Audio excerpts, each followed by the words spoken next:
Jadi ini atas keterangan ini ada cerita dari orang yang bercerita, ya. Posisikan bahwa ini adalah saksi, bukan terdakwa. Jadi jangan diarahkan, jangan ditekan, jangan dipaksa untuk keterangannya. Bebaskan untuk saksi berbicara. Majelis. Gitu ya. Kami hanya ingin menegaskan dari hasil wawancara Pak Dedi selama ini yang Pak Dedi lakukan, apakah ada Pak Dedi melakukan upaya untuk tadi seperti Pak Dedi sampaikan ada keterangan bahwa RT Pasren ya menerangkan bagaimana itu pernah ada upaya? Saya beberapa kali berkunjung ke rumah Pak RT Pasren, beberapa kali, tapi selalu tutup rumahnya dan sulit dihubungi. Beda dengan saksi yang lain, mudah banget. Berarti bahkan ketemu ketua RW saya pernah meminta bertemu Pak RT Pasren tapi tidak bisa ketemu. Berarti gagal ya intinya seperti itu. Nah kemudian Pak Dedi tadi menerangkan bahwa saksi Teguh di dalam YouTube-nya menerangkan bahwa tidak pernah melihat Sakatata, ya seperti itu. Dan itu saksi Teguh kemudian mencabut ya, benar ya seperti itu.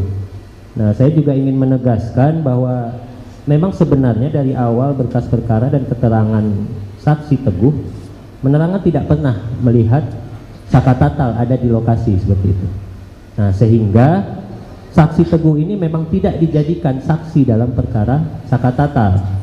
Itu fakta yang ada dalam berkas perkara dan putusan pengadilan gitu ya. Baik, saya jelaskan. Di channel YouTube saya, Saudara Teguh tidak menjelaskan masalah Sakatata. Di channel YouTube saya, Saudara Teguh menjelaskan, dia sambil menangis bisa dilihat di situ, bahwa dulu di 2016 di BAP-nya dia pertama berkumpul di rumah Bu Nining, kemudian setelah itu Saudara Teguh membeli nasi kuning. Kemudian di BAP 2016 setelah membeli nasi kuning, Saudara Teguh langsung pulang ke rumah Pram bareng berdua dan nginep di rumah Pram. Tetapi di channel YouTube saya dia mengatakan bahwa itu bohong. Yang benar itu adalah setelah beli nasi kuning, Saudara Teguh kembali lagi ke rumahnya Bu Nining, kemudian ke rumahnya Hadi dan ikut nginep di rumahnya anaknya Pak RT Pasren. Untuk itu keterangan di channel YouTube saya. Oke. Kalau gitu saya juga ingin menegaskan ini dari saksi Teguh sesuai dengan BAP, kemudian sesuai dengan keterangan waktu di pengadilan yang terkait perkara dewasa, bahwa saksi Teguh mengaku pada hari Sabtu tanggal 27 Agustus 2016 jam 21 sampai jam 23 acara bakar-bakaran ayam bersama terdakwa Sudirman, terdakwa Eka Sandi, terdakwa Eko, terdakwa Hadi, terdakwa Supriyanto. Nah, hal itu diterangkan oleh saksi Teguh karena ada satu orang laki-laki meminta saksi Teguh untuk menerangkan hal yang tidak sesuai faktanya, yang mana saksi Teguh menerangkan seseorang itu adalah pengacara bernama Yogi, yaitu pengacara dari terdakwa. Apakah itu benar? Tidak itu. Ini dicatat di dalam ini, berarti ini yang mau dicabut? Itu ya belum dicabut satu waktu. Berarti yang mau dicabut yang ini? Iya. Berarti tidak benar keterangan ini? Iya. Seperti itu ya? Iya. Oke. Kemudian ya tentu saja kita harus nanti juga terkait Itu keterangannya di mana? ya Pak, ya Bu? BAP yang mana? Di putusan Bu, di putusan yang serta di mana? BAP Kan atas ada nama beberapa Teguh. putusan. Putusan Ada 3 nomor putusan. 4, putusan nomor 4 2017 atas nama saksi Teguh Wijaya. Di sana saksi Teguh menerangkan seperti itu. Oke. Nah, kemudian ini mungkin kita langsung ke pokok permasalahan saja ya Pak Teddy dan Pak Teguh, karena saya pikir ini sudah terlalu melebar kemana-mana. Karena menurut kami pada awalnya memang tim dari pemohon menyatakan bahwa ini adalah kecelakaan lalu lintas tunggal, tetapi mungkin dari sebagian besar apa yang Pak Dedi sampaikan,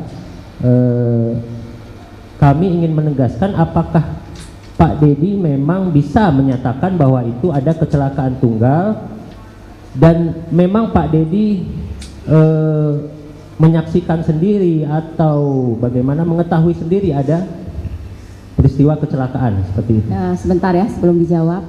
Ini berdasarkan cerita, ya, bukan berdasarkan ia berada di situ. Jadi Iya, makanya sebentar, gantian bicaranya. Dari tadi kami kan pasif ya, sekarang kami ingin bicara lah, ya. Jadi ini atas keterangan ini ada cerita dari orang yang bercerita, ya. Posisikan bahwa ini adalah saksi, bukan terdakwa.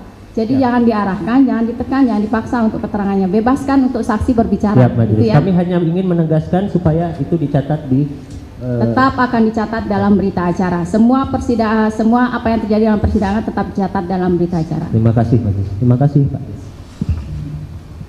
Terima kasih. Saya lanjutkan, Pak Dedi.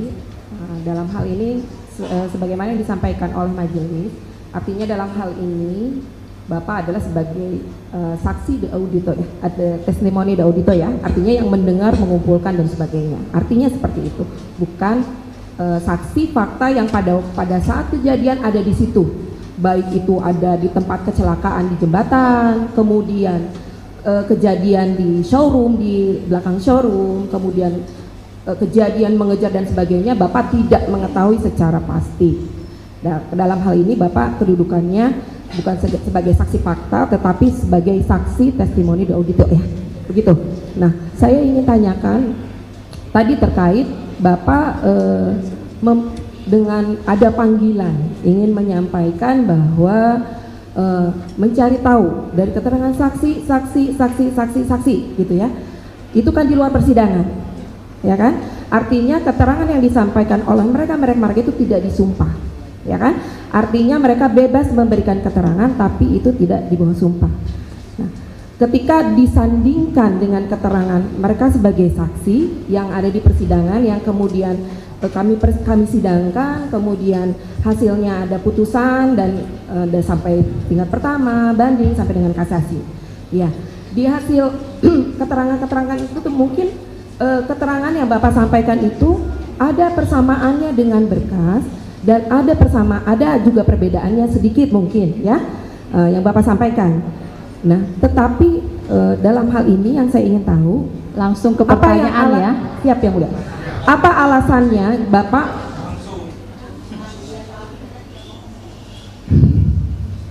apa yang menjadi alasan Bapak untuk melakukan istilahnya sendirilah, maksudnya apa ya, melakukan pemeriksaan atau pembuktian sendiri?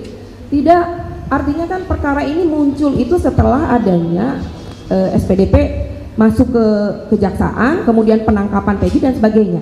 Apa yang menjadi alasan Bapak sendiri, bukan menggandeng pihak-pihak yang berwajib, sehingga apa yang dilakukan oleh Bapak itu berdasar? Mungkin itu ya. Sebentar terima ya, kasih belum ya. dijawab. Tadi sudah dijawab ya. Jadi tolong disimak pertanyaannya. Jadi tidak ada pengulangan lagi ya. Karena ini persidangan masih ada yang lain. Kalau kita cuma berputar di sini terus nggak akan selesai, gitu ya. Jadi tolong disimak. Begitu juga dengan kuasa pemohon, sama dua-duanya, kuasa pemohon maupun termohon. Tolong disimak pertanyaannya. Jadi jangan ada pengulangan lagi, gitu ya. Baik, terima Silakan. kasih yang mulia. Saya hanya ingin lebih mendetail aja Bu, artinya tadi kan sudah memang mengatakan bahwa itu panggilan jiwa. Artinya maksud saya, kalaupun seperti ini kan, iya. Jadi maksud saya tadi, Bapak itu melakukan itu sendiri, kenapa tidak menggandeng pihak kepolisian? Yang pertama bahwa saya tidak punya kewajiban untuk bekerja sama dengan siapapun. Karena tugas saya aja menyajikan informasi. Informasi ini bisa digunakan oleh kuasa hukum, bisa digunakan oleh jaksa, bisa digunakan oleh penyidik. Dan seluruhnya kan terbukti hari ini bahwa seluruh data informasi yang saya sampaikan bisa menjadi landasan bagi PK-nya Sakatata dan nanti bisa menjadi landasan bagi PK-nya 7 terpidana. Dan kemudian para pihak yang berkeberatan terhadap berbagai kesaksian yang diduga palsu 2016 semuanya berproses, dilaporkan ke Mabes Polri. Apa yang saya lakukan sesungguhnya adalah bagian dari upaya saya untuk membantu alat penegak hukum agar mendapat informasi yang sempurna terhadap peristiwa ini. Download Tribun X sekarang, menghadirkan lokal menjadi Indonesia.